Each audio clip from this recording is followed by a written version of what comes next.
Apa kabar adik-adik yang ada di rumah?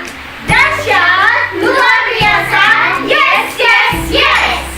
Nah, karena sekarang masih pandemi COVID dan kakak-kakak, mamais, dan teman-teman yang lain belum bisa bertemu, jadi saat ini mamais akan memimpin liturgi untuk hari ini. Mamais tidak ditemani oleh kakak-kakak, tapi hari ini yang akan mendampingi mamais adalah kakak Dira. Halo. Dan juga adik Gatwin. Halo. Adik-adik di rumah siap? Siap. Oke, kalau begitu kita akan menyanyi dua lagu. Yang pertama kita akan menyanyi lagu Matahari Bersinar Terang. Ayo tepuk tangan.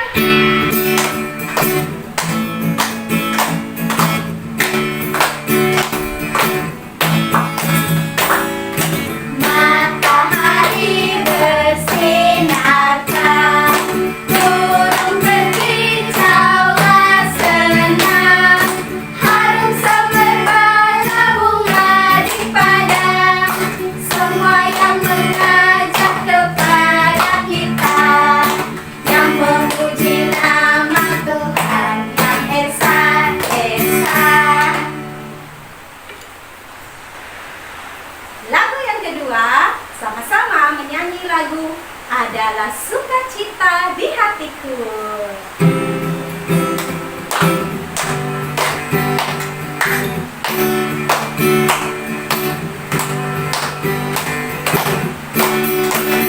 Adalah sukacita di hatiku, di hatiku, di hatiku, adalah sukacita di hatiku. Tetap di hatiku, aku bersyukur, bersukacita, kasih Tuhan diam di dalamku. Aku bersyukur, bersukacita, kasih Tuhan diam di dalamku. Adalah SUKACITA di hatiku, di hatiku, adalah SUKACITA di hatiku. Tetap di hatiku, aku bersyukur, bersukacita, kasih Tuhan diam di dalamku. Aku bersyukur, bersukacita, kasih Tuhan diam di dalamku. Baik adik-adik, kita akan memulai dengan sekolah minggu hari ini. Lipat tangan, tutup mata, mari kita berdoa. 1, 2, 3. Selamat pagi Tuhan, terima kasih untuk hari yang baru yang Tuhan berikan dalam hidup kami.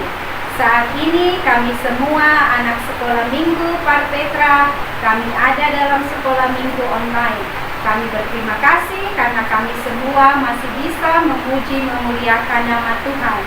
Kami akan memulai sekolah minggu hari ini. Kami mohon Tuhan memberkati dari awal, pertengahan hingga akhirnya. Di dalam nama Yesus kami telah berdoa. Amin. Sekarang kita akan mendengarkan cerita firman Tuhan. Jangan lupa untuk ambil Alkitab adik-adik karena kita akan membacanya bersama-sama. Sebelumnya kita akan berdoa dan kita juga akan menyanyi lagu Yesus Sayang Padaku, semua di dalam sikap doa.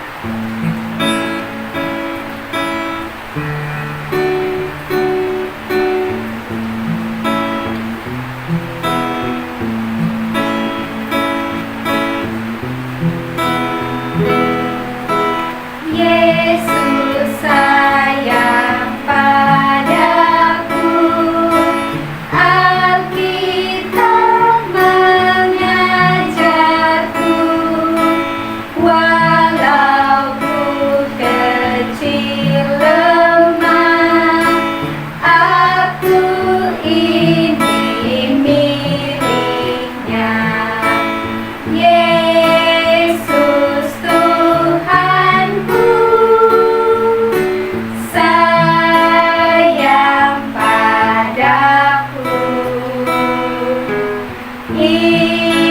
itu firman-Nya di dalam Alkitab. Kita berdoa. Terima kasih ya Tuhan, karena Tuhan selalu baik dan selalu sayang kepada kami. Terima kasih juga Alkitab ada untuk membuat kami lebih mengenal kepada kasih-Mu ya Tuhan. Saat ini kami sudah siap, kami akan membaca Alkitab dan kami juga akan mendengarkan cerita-Mu. Kami mohon Tuhan pimpin kami, Tuhan tolong kami, supaya kami semua dapat mengerti. Berfirmanlah kepada kami ya Tuhan, kami semua telah siap untuk mendengarkan. Amin. Shalom adik-adik, selamat pagi. Nah, sekarang kita akan mendengarkan firman Tuhan dan Kak Erat akan menceritakan kepada adik-adik cerita tentang Nabi Elia. Tapi sebelum itu, Kak Erat berharap kita semua dalam keadaan yang sehat dan kita terus menjaga kesehatan kita ya, dimanapun kita berada. Adik-adik, bacaan kita pada hari ini terambil dari Pertama Raja-Raja 19 ayat 1 sampai dengan ayat 18. Cerita kita minggu ini merupakan kelanjutan dari cerita minggu lalu. Nah, tapi sebelum itu Kak Erat mau mengajak adik-adik untuk membaca dari Pertama Raja-Raja pasal 19 ayat 1 sampai 18. Ayo adik-adik, silahkan dibuka Alkitabnya. Jika adik-adik sudah menemukan bacaan kita pada hari ini, kita baca sama-sama ya. Pertama Raja-Raja pasal 19 ayat 1 sampai ayat 18. Di bawah perikop Elia ke Gunung Horeb. Ketika Ahab memberitahukan kepada Isabel segala yang dilakukan Elia dan perihal Elia membunuh semua nabi itu dengan pedang, maka Isabel menyuruh seorang suruhan mengatakan kepada Elia, "Beginilah kiranya para Allah menghukum aku, bahkan lebih lagi daripada itu, jika besok kira-kira pada waktu ini aku tidak membuat nyawamu sama seperti nyawa salah seorang dari mereka itu." Maka takutlah ia, lalu bangkit dan pergi menyelamatkan nyawanya. Dan setelah sampai ke Bersheba yang termasuk wilayah Yehuda, ia meninggalkan bujangnya di sana. Tetapi ia sendiri masuk ke padang gurun sehari perjalanan jauhnya, lalu duduk di bawah sebuah pohon arar. Kemudian ia ingin mati, katanya, "Cukuplah itu, sekarang ya Tuhan, ambillah nyawaku, sebab aku ini tidak lebih baik daripada nenek moyangku." Sesudah itu ia berbaring dan tidur di bawah pohon arar itu. Tetapi tiba-tiba seorang malaikat menyentuh dia serta berkata kepadanya, "Bangunlah, makanlah." Ketika ia melihat sekitarnya, maka ada sebelah kepalanya ada roti bakar dan sebuah kendi berisi air. Lalu ia makan dan minum, kemudian berbaring pula. Tetapi malaikat Tuhan datang untuk kedua kalinya dan menyentuh dia serta berkata, "Bangunlah, makanlah, sebab kalau tidak, perjalananmu nanti terlalu jauh bagimu." Maka bangunlah ia lalu makan dan minum. Dan oleh kekuatan makanan itu, ia berjalan 40 hari 40 malam lamanya sampai ke gunung Allah, yakni gunung Horeb. Allah menyatakan diri di gunung Horeb.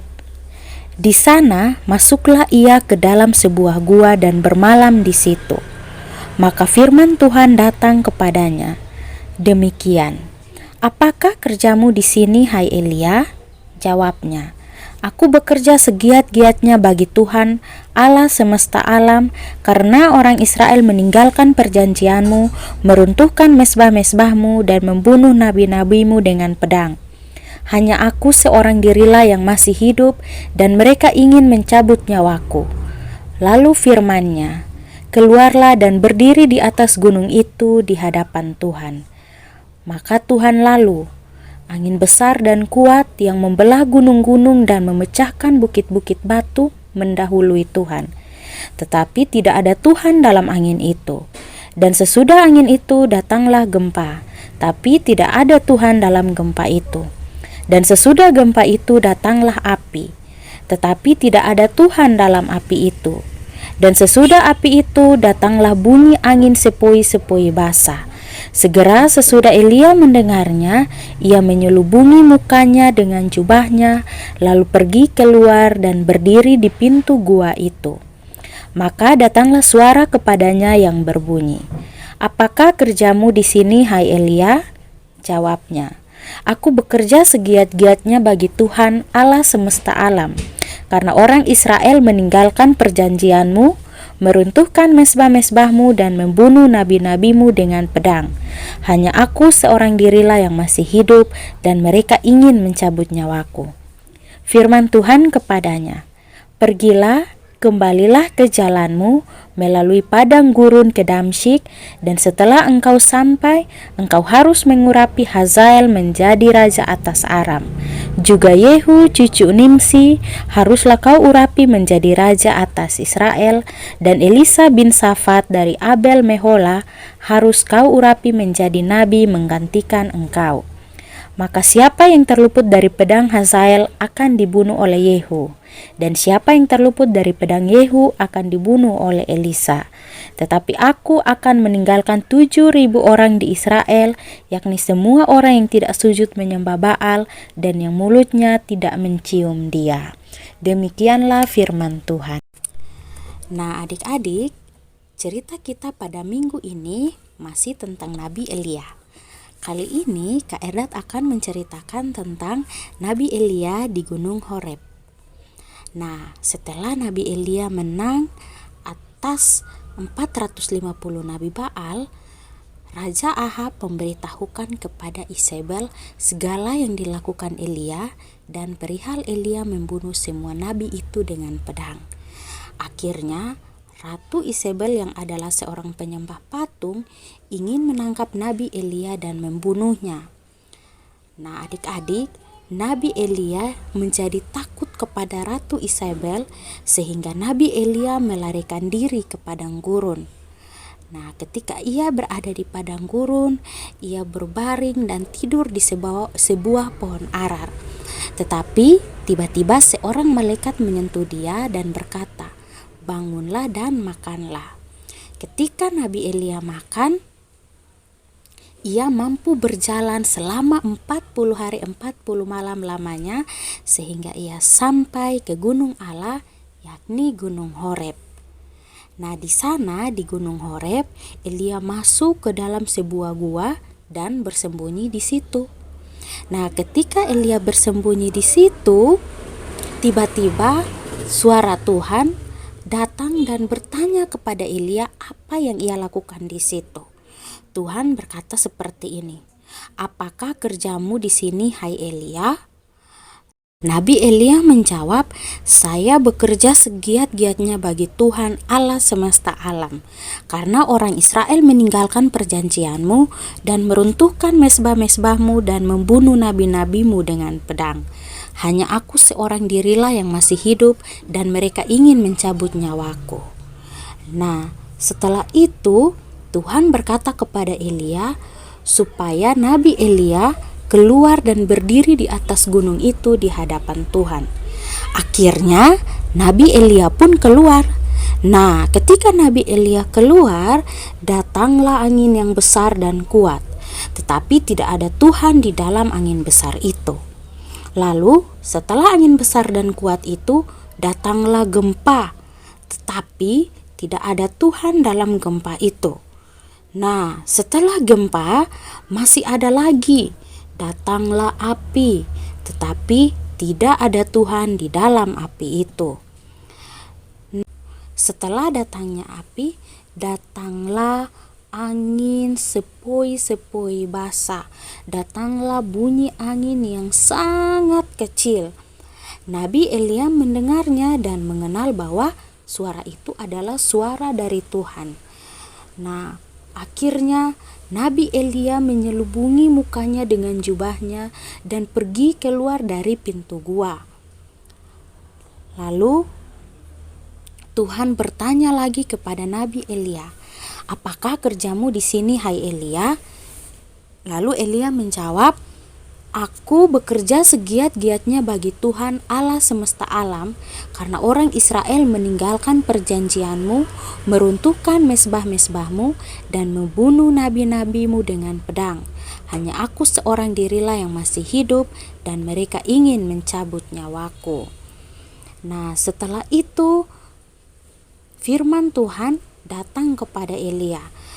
Tuhan menyuruh Elia untuk pulang kembali dan pergi melalui padang gurun ke Damsyik. Nah, di sana Tuhan menyuruh Elia untuk mengurapi Hazael menjadi raja atas Aram. Nah, adik-adik, ternyata Tuhan tidak marah karena Nabi Elia melarikan diri, tetapi Tuhan mau memberitahu bahwa Tuhan selalu menyertainya. Akhirnya Nabi Elia dengan berani kembali ke Samaria karena masih ada 7.000 penyembah Tuhan. Nah, adik-adik, kita sudah belajar dari kisah Elia. Tema kita pada hari ini adalah tak lelah berharap pada Allah. Nah, adik-adik masih ingat tidak? Tadi Kak Erat bercerita bahwa setelah bunyi angin yang keras, ada gempa bumi, ada juga api, tetapi Tuhan tidak ada di situ. Lalu akhirnya datanglah bunyi angin sepoi-sepoi basah.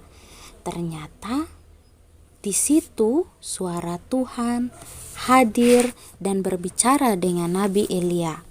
Rupanya adik-adik, Elia sulit merasakan kehadiran Tuhan karena ia mengharapkan Tuhan hadir dalam peristiwa yang dahsyat seperti sebelumnya, dalam suara yang hingar-bingar dengan gemilang untuk mengalahkan nabi-nabi Baal. Tetapi kini suara yang kecil dan lembut tanda bahwa kehadiran Tuhan tak mampu didengarkan oleh Elia. Nah, melalui peristiwa ini, Tuhan mau mengatakan bahwa Ia senantiasa hadir dan menyertai Elia. Bentuk kehadirannya beraneka ragam, namun Ia pasti hadir. Karena itu, selalu dibutuhkan kepekaan untuk mendengar suara Tuhan yang kadang lirih dan nyaris tidak terdengar oleh kita. Nah, Elia di sini juga merasa sangat ketakutan. Tetapi adik-adik, ketakutan itu adalah bentuk kesadaran manusia akan keterbatasannya. Namun jangan biarkan ketakutan itu meracuni pikiran kita dan membuat kita putus asa, apalagi sampai berpikir untuk mengakhiri hidup. Tetaplah berharap kepada Tuhan. Jangan pernah lelah dan menyerah untuk berharap kepadanya, sebab Ia mau selalu hadir dalam kehidupan kita. Ia punya banyak cara untuk menyapa dan menguatkan kita, supaya kita dapat terus maju dalam menghadapi pergumulan-pergumulan hidup. Belajar dari Nabi Elia hari ini, ingat ya adik-adik, kita tidak boleh lelah berharap kepada Allah. Demikian cerita kita pada hari ini. Sampai jumpa, shalom. Nah, adik-adik, sekarang kita akan sama-sama berdoa syafaat. Karena itu, mari semua lipat tangan, tutup mata, mari kita berdoa. Berdoa mulai. Tuhan yang ada dalam surga, kami datang kembali kepadamu Tuhan. Kami bersyukur untuk firman yang telah kami dengarkan hari ini. Begitu pula cerita yang membuat kami mengerti akan firman-Mu. Tuhan tetap memberkati kami, bahkan ketika kami datang saat ini, kami akan membawa doa syafaat kami. Kami tetap minta Tuhan menolong kami dalam pendidikan kami, di dalam pertumbuhan kami, dan juga Tuhan memberkati kehidupan keluarga kami masing-masing. Memberkati papa dan mama yang setiap hari mencari nafkah untuk kebutuhan hidup kami. Memberkati kakak dan adik kami yang ada di rumah. Biarlah kami semua dapat hidup penuh kasih, bertumbuh dengan baik di dalam Tuhan. Dan kami mohon Tuhan menyertai kehidupan kami, agar di dalam keluarga kami dan dimanapun kami berada, kami selalu mendatangkan sukacita bagi setiap orang. Terima kasih banyak ya Tuhan, kami bersyukur untuk pendidikan yang masih kami punyai saat ini. Setiap hari ketika kami belajar online, kami tetap minta pertolongan Tuhan bagi kami. Kami semua mempunyai cita-cita untuk masa depan kami. Tuhan menolong kami dan biarlah Tuhan sendiri yang mengabulkan semua harapan kami ini ya Tuhan. Tuhan, saat ini kami juga meminta kesehatan dan kekuatan daripada Tuhan. Kami ada di dalam masa pandemi COVID. Tuhan menolong kami takut, kami khawatir, tapi kami juga rindu ke sekolah, kami rindu ke sekolah minggu. Biarlah Tuhan mau tolong supaya wabah virus penyakit ini dapat segera berlalu. Biarlah Tuhan tetap menolong kami agar kami juga taat untuk menjaga diri dan menjaga kesehatan kami. Tuhan tetap menolong sekolah minggu kami, walaupun kami tidak bertemu, tapi kami percaya kasih Tuhan tetap mempersatukan kami setiap hari. Dan biarlah kami tetap bersukacita mengikuti kegiatan sekolah minggu setiap hari minggu, walaupun di dalam sekolah minggu online. Tuhan tetap memberkati semua pengajar sekolah minggu, memberkati semua anak sekolah minggu, dan juga Tuhan memberkati Bapa dan Mama pendeta. Biarlah kami semua selalu sehat karena Tuhan yang memberikan kekuatan kepada kami. Saat ini kami akan menyudahi sekolah minggu kami. Kami percaya minggu depan kami tetap sehat, kami tetap bergembira untuk bertemu kembali di dalam sekolah minggu online ini ya Bapa. Lindungi kami di minggu yang baru dan Tuhan tetap sertai kami. Mengampuni dosa kami ya Tuhan, di dalam nama Yesus sahabat kami berdoa. Amin. Nah adik-adik, sekarang tiba saatnya kita akan mengakhiri sekolah minggu hari ini. Jangan bosan-bosan untuk nonton sekolah minggu online Pak Petra ya. Dan semoga COVID segera berlalu dan kita semua bisa sekolah minggu lagi di gereja. Nah, jangan lupa supaya adik-adik doakan itu. Kita akan berpisah untuk minggu ini. Mama Is, Kakak Dira, dan Adik Gatwin berharap semua tetap sehat, Tuhan Yesus berkati, dan saatnya untuk bilang 1, 2, 3, Shalom!